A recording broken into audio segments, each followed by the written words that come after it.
transition.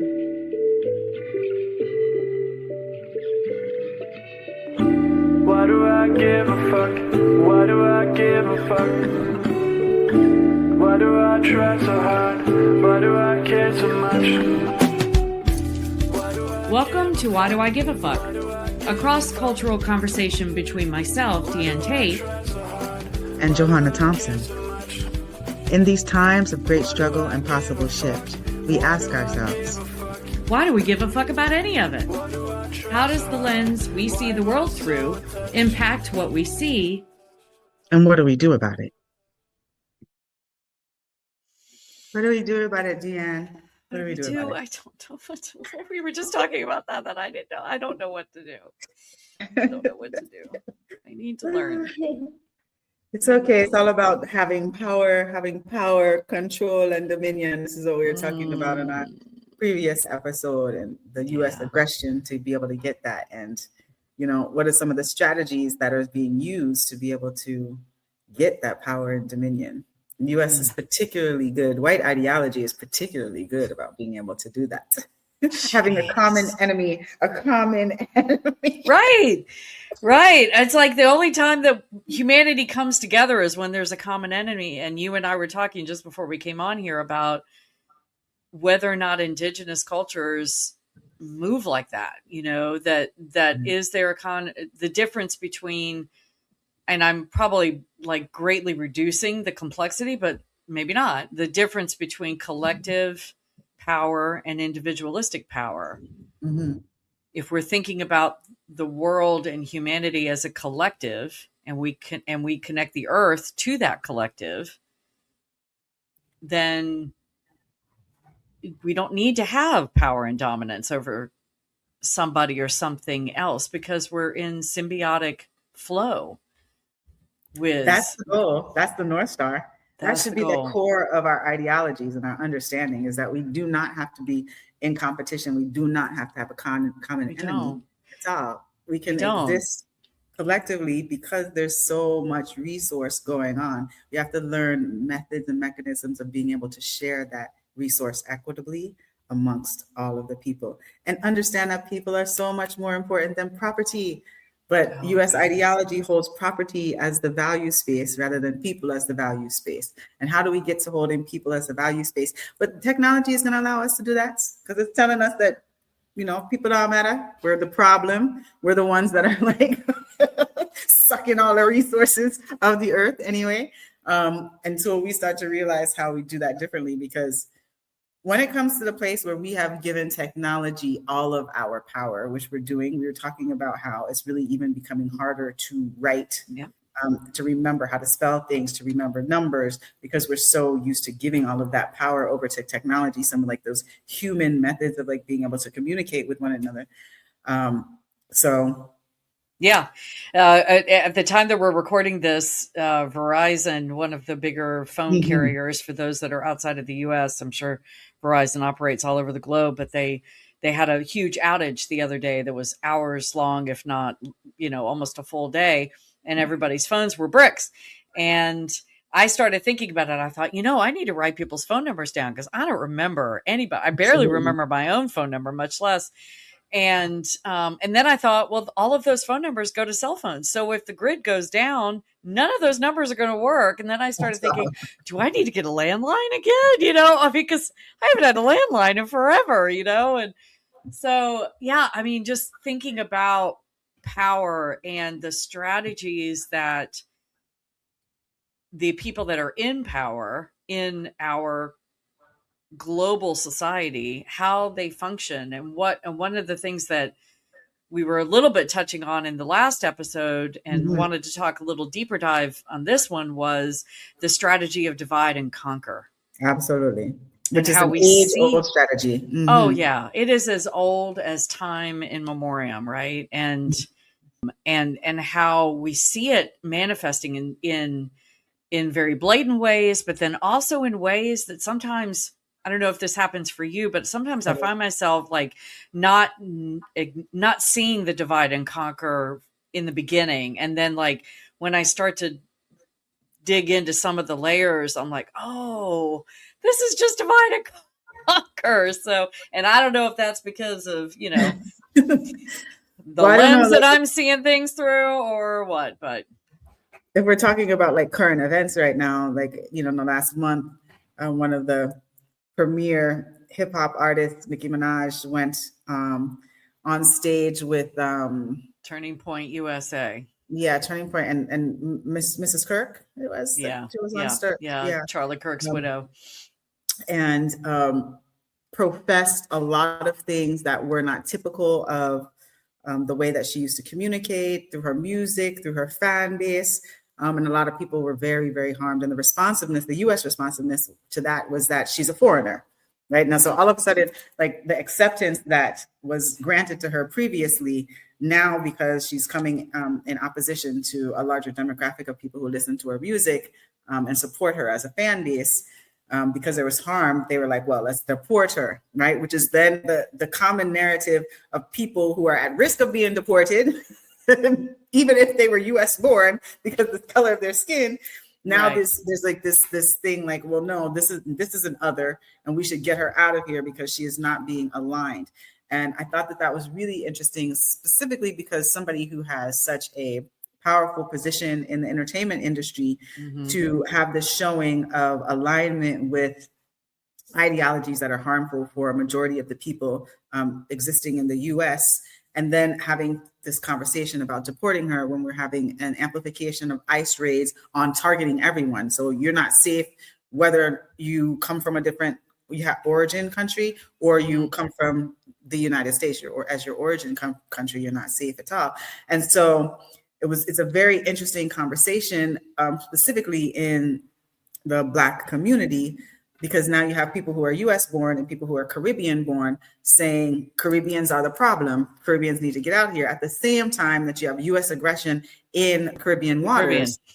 And knowing that there is a race to be able to have power control over the resources that are here. And so creating this like conflict amongst the people who don't have power helps to justify the movements of those who do have power. We also see this in the same way that you were talking about with Iranians against Palestinians. You want to explore that? Yeah, it was interesting. In the last episode, I spoke into a conversation. It was really a messenger back and forth with a person that I'm friends with in the Baha'i community who identifies she's Iranian born and living in the US as a refugee because of what was happening in Iran, and still has family over in Iran. So for context, and she was asking me questions about some of the things that I was posting.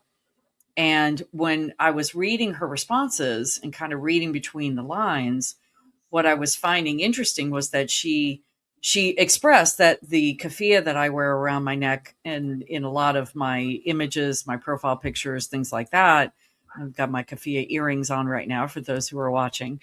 She said that scarf was triggering to her. And I thought that was so interesting because the keffiyeh is a symbol of Palestinian resistance against an oppressive regime that's been occupying their land for 78 years. And she, in her further dialogue, she was expressing that she was conflating, my word, conflating Palestinians with Islam and the Islamic government that now rules Iran, that she feels is the main oppressor for her and her people. She identifies as Baha'i, and Baha'i is a religion that was born in Persia back in the 1800s, and Baha'is have been traditionally persecuted by the governments that were in place at the time in Persia, but Iran also, there are many Baha'is that are imprisoned and that have been persecuted and killed as a result of their belief system. So that's her context that she's coming from. But I thought it was so interesting in her discussing why she didn't like the fact that I was wearing a keffiyeh, as she called it, a scarf, was that she was seeing Palestinians as being the source of her pain. And I thought that was so interesting because I don't understand how you take one persecuted people and Palestinians are Muslim, they're Christian, they're Jewish, it's not Muslim, it's not a synonym for Muslim. But she was, she was expressing herself to me, that's how I feel like she was seeing it. So. And the divide and conquer component of that is that Iranians and Palestinians support each other because they do have the same faith-based origin. So you're trying to divide and conquer a people that have some alignment so that you, again, can have power and control. When there's chaos amongst the people, then that allows a opportunity for you to come in and install power, but you're installing power in the way that you choose for it to be exercised. And so that is the part of the divide and conquer, because Iranians are supporting the actual Palestinian resistance, which is why Israel has come for attacking Iran in the way that they have, backed by US support. And so we have to be thinking about that the same way as the Caribbean, they want the resources, in the same way as what they're calling the Middle East, they want the resources, in the same way we're seeing also in the Congo and Nigeria, again, using religious persecution as a reason for being able to transgress. And that divide and conquer strategy, that they're using is what is harmful, that we need to be always thinking about checking in with who's holding the power and what is the strategy that they're using to be able to continue to expand the power. Yeah. And if divide and conquer is the strategy, othering is the tool. You mentioned othering earlier. I love that. I love that. That is the core tool. That is it starts with othering. We watched that happen with Palestinians in the last 2.5 years and in the last 78 years, but the awareness of the greater world community has really been the last 2.5. It starts with dehumanizing, right? It starts with telling you that this human being that is standing in front of you is not worthy of your care and consideration, and therefore should be exterminated. And so one of the things that you and I were talking about before we came online was the difference between individualistic power and collective power. Because you were saying, well, I don't mind having power and having control and agency over my work. I'm okay with that. I just don't want to do it at the expense of someone else. And to me, that's the difference between individualistic power, which is all about greed and more and bred and rooted in a narrative of lack, right? So I can't be told that somebody else is going to take something from me unless I believe that scarcity and lack is a thing. And so in the US territory, food insecurity is a narrative that we're constantly, and I'm not saying that people don't feel food insecurity. There are entire communities that absolutely feel food insecurity, but the fact that food insecurity even exists is the lack narrative, right? Because there's plenty of food in this country. I mean, there's food that is going bad in silos in the Midwest because nobody, we don't have systems in place to distribute and to say we're growing this grain, and if it can't be used in this issue or this issue or this situation, then let's feed it to the people who need it. That's a collective mindset. That's a collective power that we don't employ in the US. And I would dare say, all across the world, in any space where the traditional systems of power that as we know them right now exist, that collectivism doesn't exist. It's individualistic. And that I was thinking that maybe the indigenous mindset, not knowing, I want to explore this more. I want to learn more about this, whether or not the indigenous mindset is all based in collectiveness, in the collective power versus individualistic, and weaving the earth into that collective as part of it, not just humanity. So that does remind me of it reminds me of a story where it's a social experiment that is occurring, and a person is on the continent of Africa. I'm not sure which country they're in, but there's an apple tree or something like that. And the challenge is for the young people, whoever reaches the apple tree first will get a prize. And so the man says, go. and none of the young people, nobody like takes off in the way that you would in the US, right? Running to try to get to the apple tree, but all of the young people move towards the apple tree together, right? And so the man is like thrown off and confused, like, I told you that whoever gets there first is going to win. And the young people are like, but the benefit is that if we all go together, we all can get the apples and we'll have more to go around. And it was like a mind-blowing moment for the person who was doing the social experiment to show that the cultural ideology is different. Collectivism actually produces more for the greater good, and individualism only allows one person to reap the benefit. Right. And then that one person that reaps the benefits then becomes the target of the needs of all the other people. So why would you even want to create that system and structure of competition and lack of consideration of your other fellow human beings? But that is a cultural ideology that's different. When I'm on the island of Jamaica, it's like so a different way that people care and consider each other. Even though there is a lot of need across the island, you still see like this humanity of being happy to just be alive, moving around, which is a different vibration, than wallowing in self-pity in the US because you're not having as much as what you might see somebody else having. And then there's a smaller percentage of people to this social experiment that was done. There's a smaller amount of people that actually have the resources. And so you have more people looking at those folks like, why aren't we able to get it in the same way? And then there's all kinds of confusion, chaos, in which case all of these systems of inequality can continue to be supported. Yeah, because the confusion and chaos feeds the divide and conquer. It feeds the ultimate system, because when people are in disarray, when they are in chaos, when they are in a place of desperation, then they do the work for the people that are trying to create the power differential. It becomes their, desperate people do desperate things. And so that feeds all of that.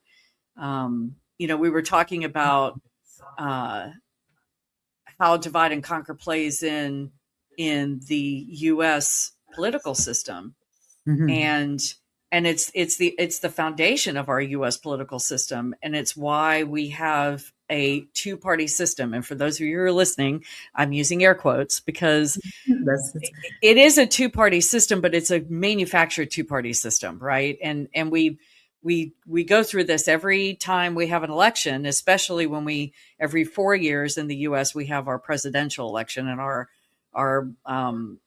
national election.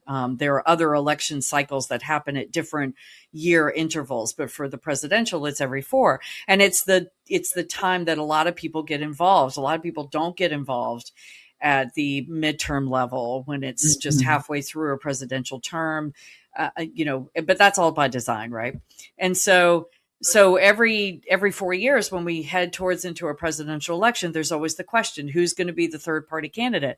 And then there's the meaning that they don't belong, they don't run for elected office under the banner of the Republicans or the Democrats, which are the two main. I'm only giving context for people that don't live in the U.S.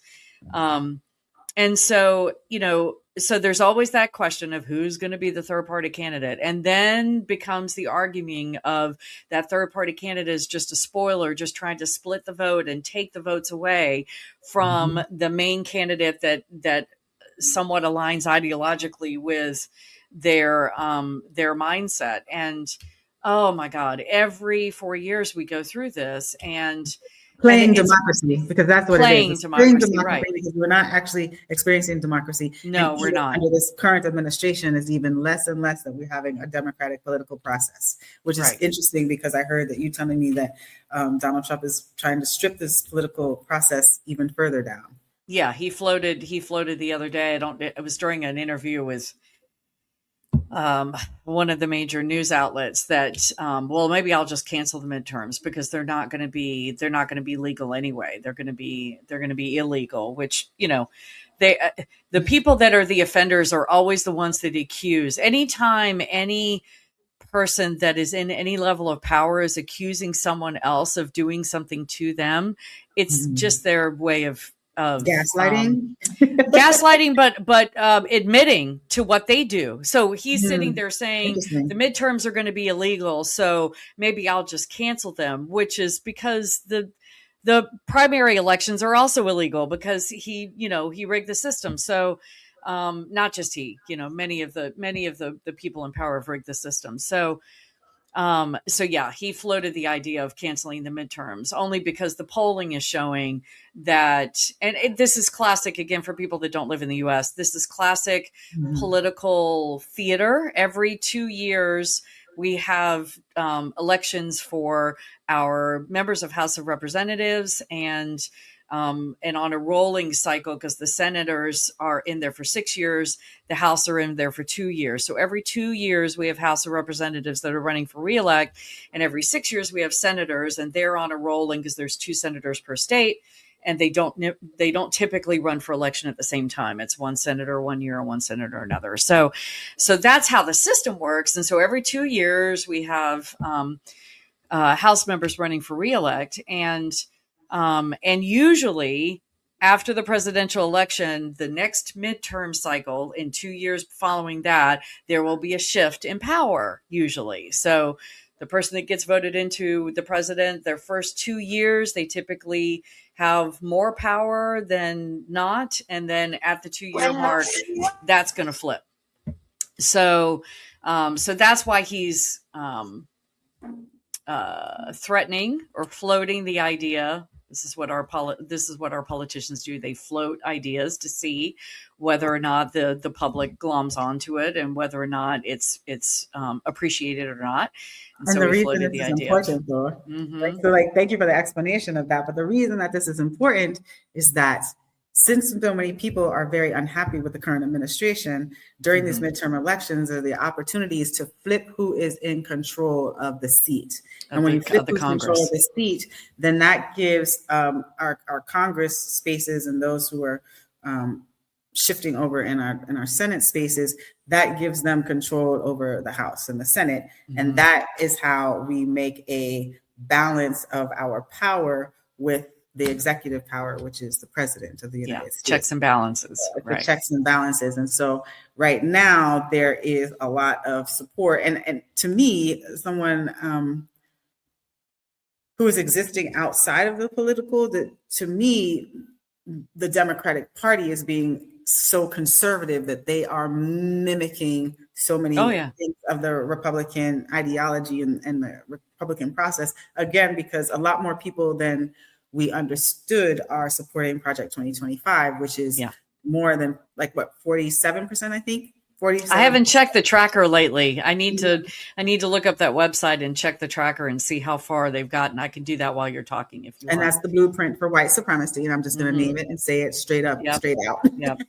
And so a lot more people are supporting this blueprint for white supremacy in the United States in particular. And we're seeing the pushback of the people recognizing what white supremacy actually means, supported by ICE raids, which is looking very much like the past of the Ku Klux Klan, with hooded people going into communities and just taking all people out, no matter whether or not you're of the target. If you're supporting the target, you're a problem and you're getting removed. And then we're seeing a lot of US citizens then rising up against that and saying that this is not at what we had an expectation of, but people are not understanding the impact of what this strategy is in being able to shift the way that the US is power and control as our demographics shift.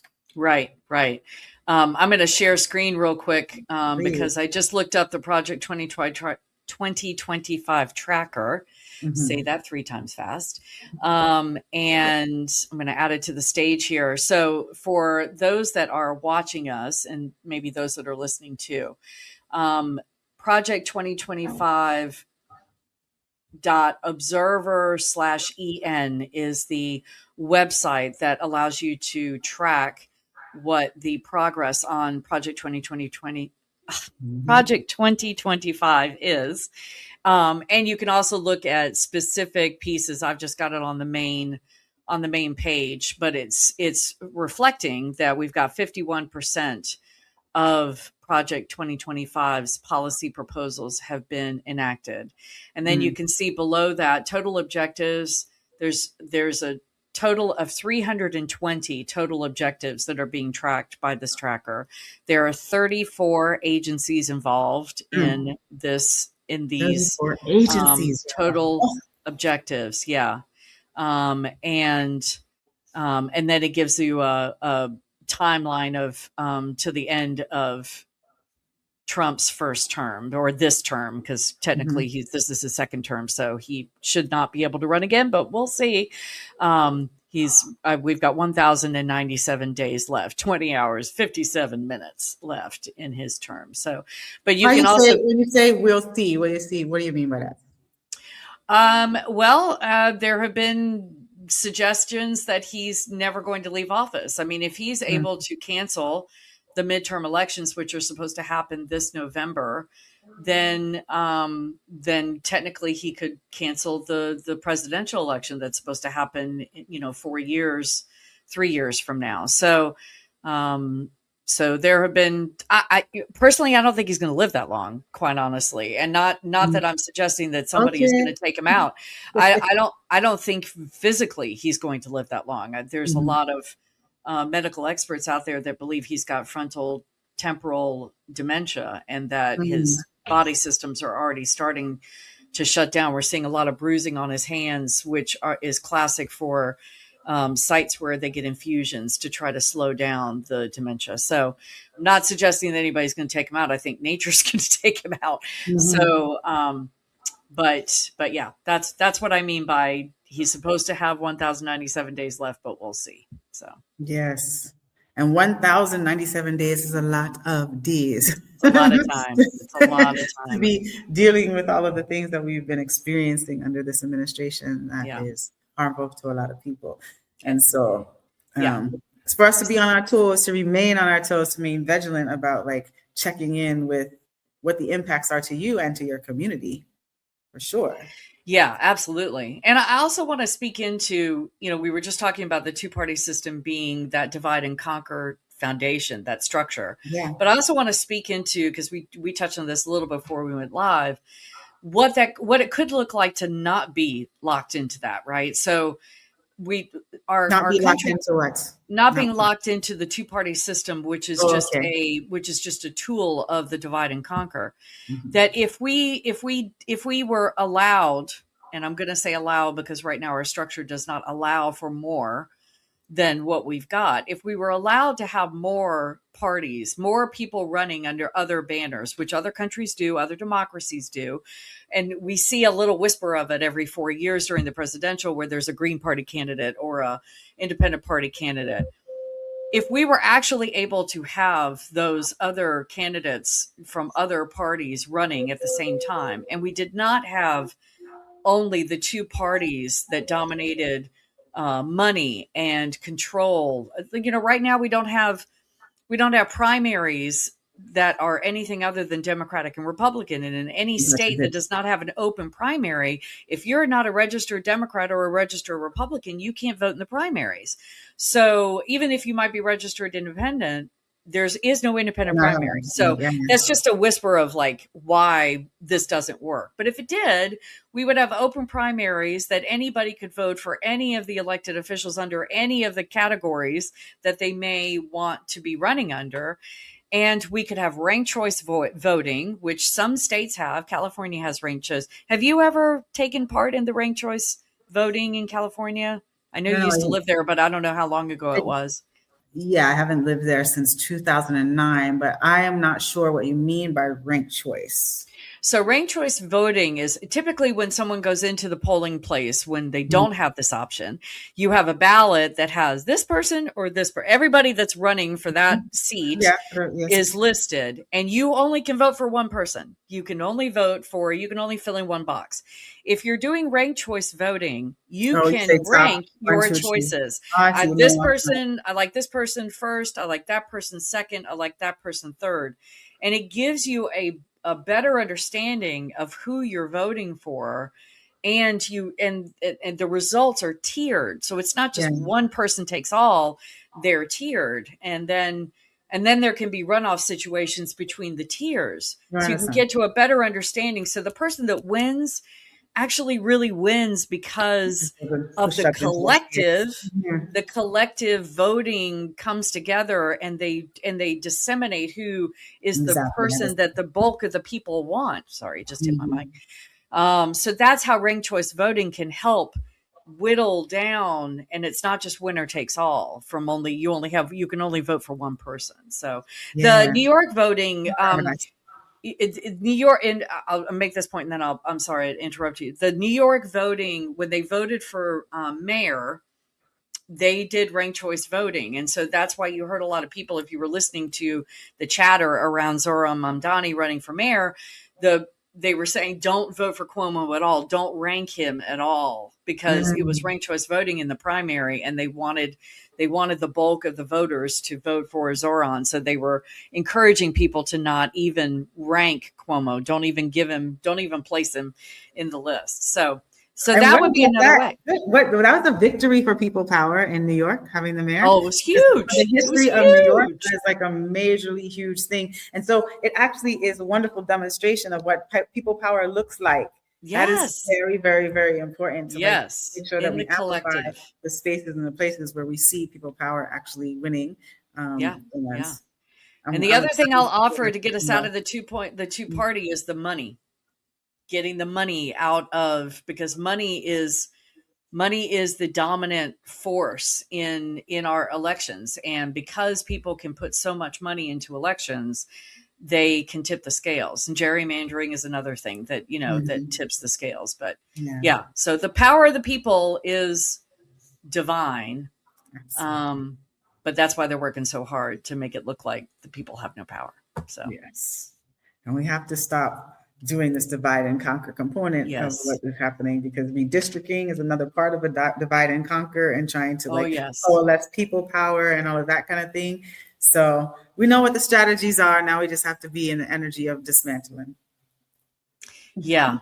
And you challenged me, because I said at one point before we went live, I said that I was downloading, that it wasn't coming from me. It was just downloading. And you said, you're not downloading, you're remembering. Yeah. So I would offer that the downloads have already come down. We've already have the information, and now it's just to remember the information and to harness our power to be able to shift this vibration that we're on, because it's not the one that we need to be on. And especially as our collectivism and our target, quote unquote, thing that is going to be in opposition to us, because I'm not going to use the word enemy, but it's going to be humanity working with and to manage how quickly technology is evolving. Right. I'm choosing my language. I'm trying to decide if I need to go back out there and get a landline. That's what I'm trying to figure out. Keep your people closer. Yeah. And go back to what we were laughing about. I'm watching Game of Thrones right now, and they used ravens. So it's time to send the ravens. Send the ravens. So we need to send the ravens. We need to figure out other ways to communicate with each other. Crawlers.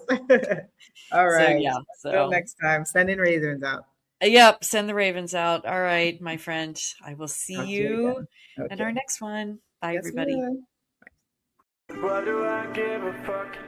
Thanks for joining us. Until next time, as you move throughout your day, continue to ask yourself, Why Do I Give a Fuck is produced in collaboration with Johanna and Diane. Music by Norwegian musician Water. See you next time.